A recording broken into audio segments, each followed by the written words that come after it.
جی جناب، میں لے کر آ چکی ہوں یو ٹرن ایپیسوڈ بہت زیادہ شاکنگ 83 کے ساتھ۔ تو یقیناً آپ کو بہت پسند آئے گی۔ تو بنا ٹائم ضائع کیے چلتے ہیں ایپیسوڈ کی طرف۔ تو ناول امان پروردہ، رائٹر اسمروا مرزا ناولز۔ تو لیٹ سٹارٹ۔ اوکے، میں کرواتا ہوں بات، پرسکون ہو جاؤ۔ تاران نے سائڈ ٹیبل پر جھکتے فون اٹھاتے ہی ڈائل لسٹ میں موجود حمین چوہان کا نمبر ملا کر فون داریہ کی طرف بڑھایا، جس نے فوراً سے دم سادے لیے کان سے لگایا۔ بیل نہیں جا رہی تھی۔ داریہ نے دوسرا ہاتھ اپنے سینے پر پھیرا جیسے گھٹن سے کچھ ہوا ہو۔ تبھی تو داریہ کا وہ ہاتھ پکڑ کر داران نے ہونٹوں سے چوما۔ ماہر، ماموں کا فون کبھی بند نہیں ہوا، لالا کو کال ملا دو یا مایا کو۔ داران نے فون لیا کیونکہ وہ اتنی پریشان تھی کہ اس سے خود کال ملانی بھی مشکل تھی۔ اوکے، کرتا ہوں۔ کیوں پریشان ہو رہی ہو؟ سگنلز کا ایشو ہو سکتا ہے سویٹ ہارٹ۔ تاران نے نمبر ڈائل کرنے کے ساتھ داریہ کو بھی اپنے ساتھ چپکایا، پر وہ سینے سے لگی کانپ رہی تھی۔ اسے عجیب سا خوف کھا رہا تھا۔ مایا اور ایاد اٹھا نہیں رہے، شاید سائلنٹ پر ہو۔ ادھر دیکھو، تھوڑی دیر بعد ٹرائی کر لینا، ہو جائے گی بات۔ تاران کی آواز اس بار خود بھی فکر کے غلبے سے باری ہوئی، جبکہ داریہ کو اچانک سے کچھ یاد آیا۔ تبھی اس نے فون داران سے لے کر بارش کا نمبر ملا کر کال کی، لیکن اس جانب تھانے سے باہر نکلتے بارش نے ان نون نمبر دیکھتے فوری کال پک کی۔ کاظم مبین اور اس کے لوگ اریسٹ ہو چکے تھے، جبکہ صفدر ایک بار پھر بھاگ نکلا تھا۔ کاظم پہلے ہی پولیس کو مطلوب تھا اور اس کی تو اب لمبی سزا تھی، لیکن صفدر نے جو کر دیا تھا اس پر بارش اسے زمین سے کھودنے ہی جا رہا تھا۔ بارش، مجھے بتاؤ سب ٹھیک ہے وہاں؟ کوئی کال نہیں اٹھا رہا۔ زمل جلال خان ٹھیک ہیں، اور میرے ماموں، باقی سب؟ بارش کو اسے اتنے دور تکلیف دینا منظور نہ تھا، تب اسے پہلی بار جھوٹ بولنا پڑا۔ جی سب ٹھیک ہیں، آپ بے فکر رہیں، کچھ بگڑا بھی تو میں سب ہینڈل کر لوں گا۔ بارش کی جھوٹ پر وہ اور الجھی۔ تم کچھ چھپا تو نہیں رہے؟ داریہ کو تسلی نہ ملی۔ نہیں، جبر بھرا ایک لفظ۔ اوکے، میرے ماموں کے پاس جاؤ اور بات کرواؤ میری۔ داریہ نے کہتے ہی کال بند کر دی۔ کیسے کروا سکتا ہوں؟ یا اللہ، میری کوتاہی نے کیا کر دیا؟ بارش سخت تکلیف میں آسمان کی جانب تکتا دل برداشتہ ہوا، جبکہ داریہ کو اب بھی بے چین دیکھتے داران نے فون لے کر سائڈ پر رکھا اور واپس اس کی جانب دیکھتے اس کا چہرہ اوپر کو اٹھایا۔ ان سنہری آنکھوں میں آنسو چھلکنے کو بے قرار تھے۔ داریہ، میری آنکھوں کی ٹھنڈک، کیا بات ہے؟ اتنا پریشان کیوں ہو رہی ہو؟ میں خود رابطہ کرنے کی کوشش کرتا ہوں پاکستان، فکر مند نہ ہو، ایسے برداشت نہیں ہوتی تم، حوصلہ کرو، سب ٹھیک ہوگا انشاءاللہ۔ ابھی بھی وہ سکون نہ پا سکی تو داران نے اسے لپٹائے ہی سر تکیے پر رکھا اور اس کے بالوں کو سہلانے لگا، پر خود بھی اب فکر کی پرچھائیاں وجہ چہرے کا حصہ بنی تھیں۔ کافی دیر لان میں واک کرنے کے بعد وہ انیب کی خود میں ہوتی شدید کمی محسوس کیے گھر کے اندر بڑھا۔ جاسم سو چکا تھا، گھر کی روشنیاں قدرے گل تھیں، پر عاقب کے اندر انیب کو محسوس کرنے کی طلب پوری آب و تاب سے روشن تھی اور یہی سے انیب کے کمرے میں لے گئی۔ وہ سو گئی تھی۔ عاقب نے دروازے سے سرسری جھانکا، باہدہ اس کا انیب کے لیے سرسری کہیں سے نہ تھا۔ کروٹ پر لیٹی تھی اور اس کے پیچھے آدھے سے زیادہ بستر خالی، جو عاقب کو باہیں پھیلائے کھینچ رہا تھا۔ کیسی کشش تھی جو اسے کہیں کا نہ چھوڑ رہی تھی۔ ستم کے انیب کے کھلے بال تکیے اور میٹرس پر جس خوبصورتی سے پھیلے تھے، وہ سحر عاقب کا دماغ گھمانے لگا۔ ہزارہا خود کو روکا، پر دل راضی نہ تھا کہ اس لڑکی کے جسم کی خوشبو سے دور آباد ہو۔ کیا چیز ہے، کیوں اتنا ستا رہی ہے؟ وہ بھاری قدم اٹھائے پاس آیا اور اس کے عقب میں لیٹے اس کے تکیے پر بکھرے بالوں میں چہرہ گھسایا۔ یہ خوشبو، یہ لڑکی جان کو آنے لگی تھی۔ اتنی سخت دیوانگی، پتہ نہیں کون سے چلے کاٹتی رہی ہے جو میری سدھ بدھ اس کے قریب مفلوج ہو جاتی ہے۔ انیب، کیسے شکنجے میں جکڑا ہے تم نے مجھے؟ دل تو چاہے سے بازوں میں بھر کر سینے میں بسا لے، پر اس لڑکی کی نیند حرام کرنے سے باز ہی رہتے۔ بس نرمی سے اپنا ہاتھ اطراف جما کر خود اس کی طرف کروٹ کیے سر کا۔ میں پاگل ہو گیا ہوں تمہارے پیچھے، جیسے اس پوری دنیا میں تم میرے لائق کی ایک ہی عورت بچی ہو۔ انیب، کیسے کہوں تم سے کہ اتنی جان کو مت آؤ۔ وہ پرسکون نیند میں تھی اور جب محسوس ہوا عاقب نے چھوا ہے تو سکون میں آئی اور عاقب کے ہاتھ کو جکڑ لیا۔ وہ آنکھیں یکدم کھول گیا۔ جاگ رہی ہو؟ عاقب نے اس کے کان کی اور جھکتے پوچھا۔ تم سوئی سمجھو، بہت اچھا لگ رہا ہے۔ وہ مزید اس کے سینے میں سمٹی۔ عاقب مسکرا دیا، ذرا اوپر جھک کر اس کے گال کو چومتے پیچھے ہوا۔ میرا سکون۔ عاقب کی گرفت بڑھی تو انیب نے اس دل گرفتہ لفظ اور لہجے پر بہت مشکل سے آنسو روکے۔ راکب کے دل کی شانت دھڑکنوں پر خود بھی آنکھیں واپس موند گئی۔ میں ہوں ہی منحوس، میرے بچوں کے پاس گنی چنی ہی تو خوشیاں تھیں یار، ہمین ان خوشیوں میں سر فہرست ہے۔ دیکھ جہانگیر، میری منحوسیت میرے بچوں سے ایک بار پھر ان کے سر کی چھاؤں چھیننے پر تلی ہے۔ ہاسپٹل کوریڈور میں زندگی سے اکتائے ہوئے زمل کے ساتھ جہانگیر بھی اتنے ہی غمزدہ تھے۔ آج قیامت ٹوٹی تھی۔ ہمین چوہان زندگی اور موت کی بھیانک جنگ لڑ رہا تھا۔ ایاد اور مایا کی تو دنیا اجڑ گئی تھی۔ پہلی فرصت میں تبریز بھی پہنچ آئے، ان کے دل پر بھی ویسی ہی آری چلی تھی جب یار کا سینہ داغا گیا۔ اور تبریز اس دکھ میں تھے کہ کسے زیادہ تسلی دیں، مایا کو جس کا جینا مرنا اس مرتے شخص سے لپٹا تھا، ایاد کو جس نے باپ جیسی ساری شفقت مان محبت اس شخص سے پائی، یا پھر ماول کو جو حالہ اور ایاد کی حالت پر ان دونوں سے زیادہ غمگین تھی۔ مایا کے تو آنسو تھم گئے تھے، آنکھیں ٹھہر گئی تھی، وہ بس ہمین کو کی پکار پر اس صدمے سے نکل سکتی تھی۔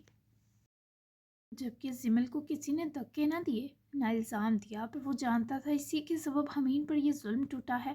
زمل نے جب ٹوٹے پھوٹے لفظوں میں جہانگیر کا نمبر ملا کر بس اسے پکارا، وہ دوڑے چلے آئے اور تب سے زمل کے ماتم کو برداشت کر رہے تھے۔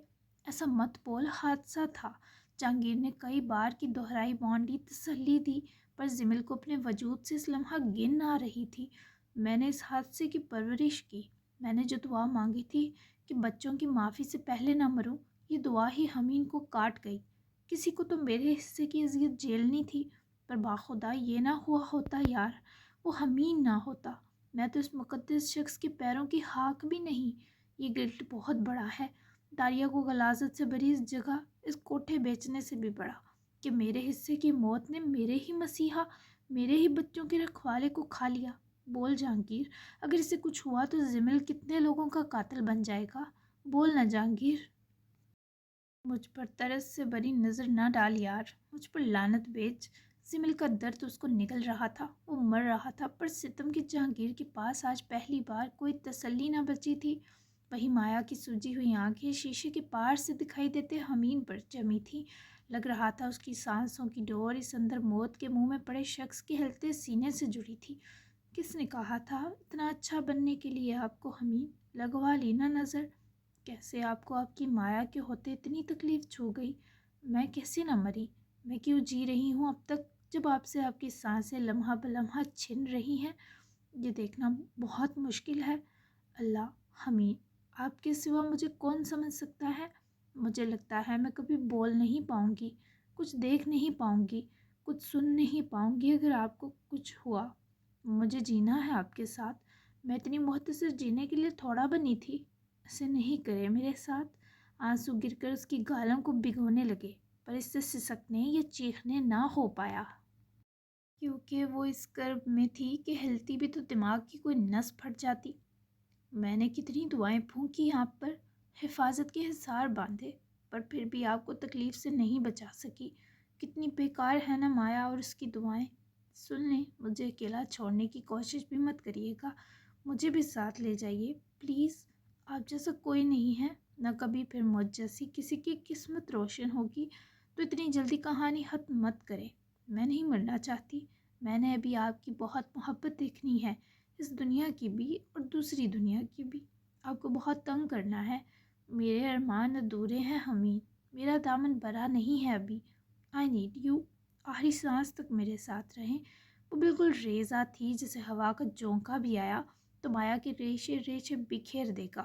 وہیں ایاد کی آنکھوں سے تو وہ منظر ہی نہ ہٹ رہا تھا جب اس نے ماموں کی بند ہوتی آنکھیں دیکھی تھیں۔ تبریز اور ماول بھی بہت دکھی تھے۔ بابا جان، ایاد اور خالہ کو بولے نا کہ ہمین انکل کو کچھ نہیں ہوگا، یہ دو پتھرائے ہوئے کیوں ہیں بابا؟ مجھے خوف آ رہا ہے ان دو سے۔ ماول کے رونے پر تبریز کا بھی دل پھٹا۔ ہمارے بولنے سے کچھ نہ ہوگا بچے، اب صرف ان کی آنکھیں کھولنے سے ہی سب ٹھیک ہوگا۔ آپ تو مت روئیں بابا کی جان، جائیں ایاد کو سنبھالیں، ہم مایا کو کچھ دیر باہر لے جاتے ہیں، ہمیں ہی ہمت کر کے سب کو تسلی دینی ہے۔ تبریز شاہ کی اپنی آواز ٹوٹی تو ماول نے کچھ دور ہی سر ہاتھوں میں گرا کر ہاتھوں میں بال دے کر بیٹھے ایاد کو دیکھا، پھر ایک نظر خالہ کی پشت کو اور سر ہلا گئی۔ تبریز اٹھ کر مایا کے عقب میں جا رکے، ہمین کو دیکھ کر گہرا سانس بھرا۔ مایا حوصلہ بچے آئے کچھ دیر تازہ ہوا میں۔ تبریز کے عقب سے تھامنے پر وہ اسی حزن میں ڈوبی پلٹی۔ اب سانس لینے کے لیے تازہ ہوا کی کسی ضرورت ہے تبریز بھائی؟ ان کی چلتی سانس کا آسرا ہی بچا ہے بس۔ آپ کے تو بڑی ہے نا، ان کو کہیں مایا کو اتنا مت آزمائیں۔ میری زندگی میرا ہونا کچھ بھی تو ممکن نہیں ہے ان کے میرا، میں مزید کسی کو نہیں کھو سکتی۔ وہ سسک اٹھی۔ فوراً تبریز نے اسے اپنے سینے لگایا۔ وہ انہیں ماول جیسی عزیز تھی اور جس دردناکی سے روئی ماحول پر سوگ طاری ہوا۔ ایسا کچھ نہیں ہوگا، وہ سخت جاں ہیں، اتنی بے جان ہستیوں کو رلا کر کہیں نہیں جائیں گے، ہم جانتے ہیں وہ ٹھیک ہو جائیں گے۔ آ جائیں میرے بچے، سنبھالیں، ہم آپ کو حمین کی اچھی اچھی باتیں اور شرارتیں بتاتے ہیں، جب وہ جاگیں گے نا پھر آپ ان کو چھیڑیے گا، آ جائیے۔ تبریز نے کیسے بھی کیا مایا کو اس گھٹن سے نکالنے کو باہر کا رخ کیا تو زمل اور جہانگیر بھی دونوں کی حالت پر از سرنو غم سے ہٹ گئے۔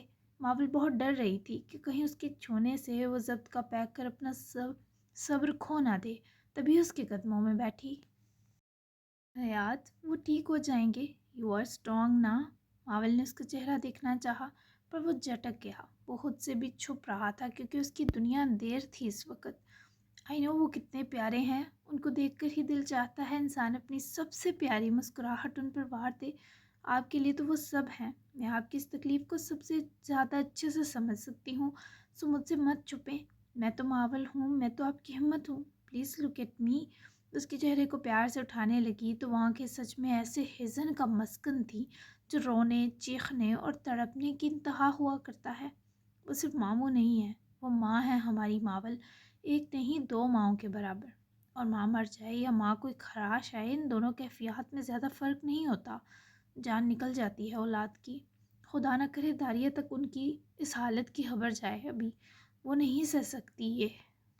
ماموں یہ تکلیف ڈیزرو نہیں کرتے تھے ماول، مجھے لگ جاتی گولی، میرے سفاک باپ کو لگ جاتی، پر ان کو نہیں۔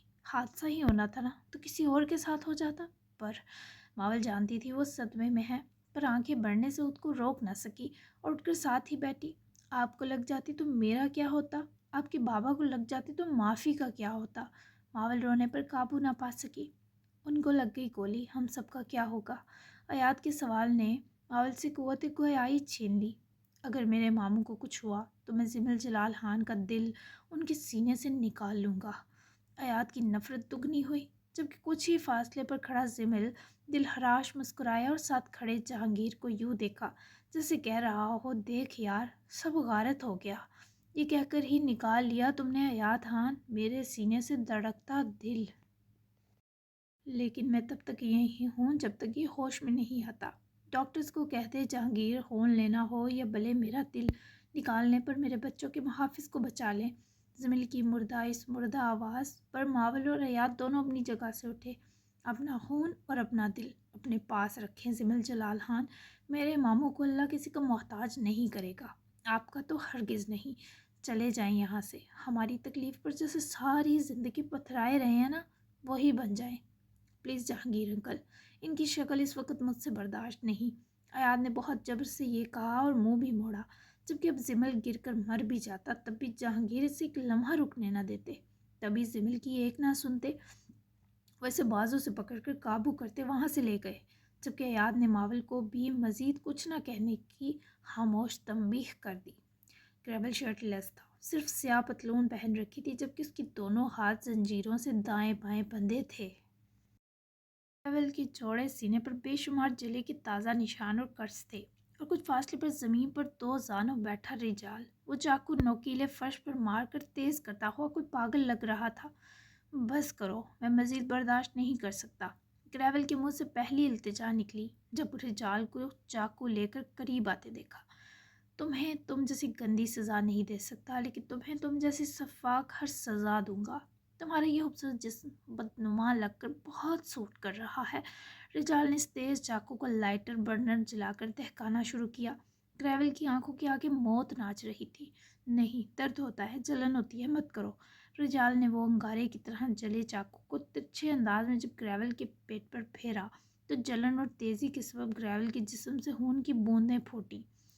ویسے ہی مجھے بھی درد ہوتا تھا، جلن ہوتی تھی، گھن آتی تھی۔